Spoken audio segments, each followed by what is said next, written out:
Africa's population has been called a ticking time bomb. Analysts and the media warn of overpopulation, mass unemployment, and scarce resources. Check this out. This is Lagos, the most populated city in Africa.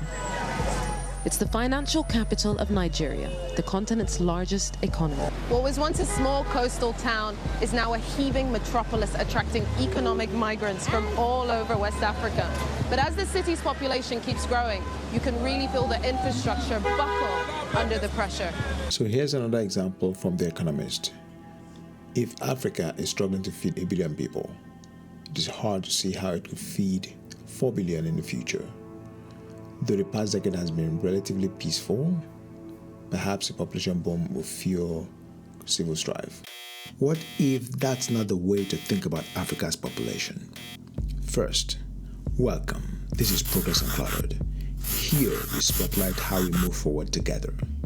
In this video, we're going to talk about how we transform Africa by turning what has been considered a liability into an asset.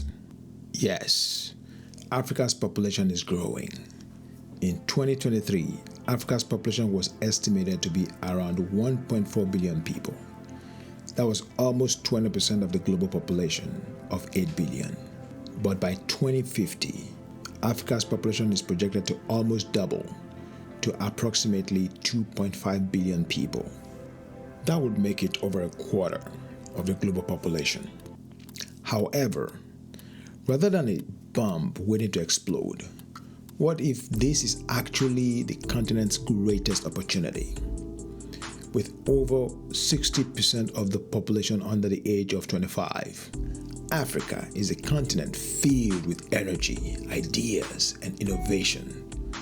This is what economists call a demographic dividend. When a population is dominated by working-age people, it can spark unprecedented economic growth if the right investments are made. We've seen this in China. Check this out. For over 40 years following the introduction of reform and opening up, China's working-age population increased rapidly, creating a demographic dividend that led to unprecedented growth of the economy. With that huge labor force, China also became the world's factory. We've seen this in South Korea, and we're seeing it in Africa. From tech startups in Kenya to Nollywood in Nigeria, young Africans are already driving change. People are already taking steps to develop local solutions to local problems. Check this out.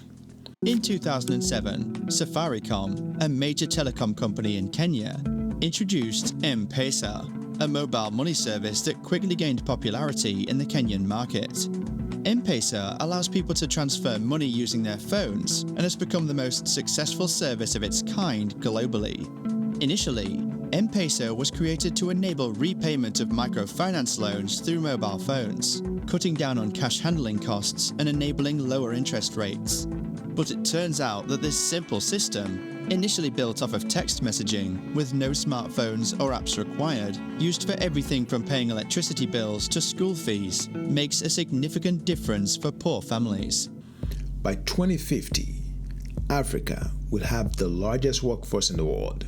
This is a huge potential. To turn this potential into real progress, investments in education, healthcare, and technology are critical, with the perspective of prioritizing direct investments in people.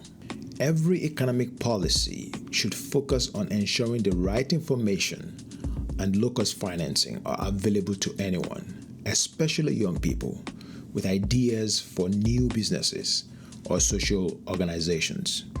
The next Google may be waiting to emerge out of Africa. Imagine a future where Africa's youth aren't just the beneficiaries of change, but leaders of a global movement. Let's reframe the narrative. Africa's future is bright. Let's invest in it. Africa's population growth isn't a time bomb. It's a once-in-a-generation opportunity. Let's seize it.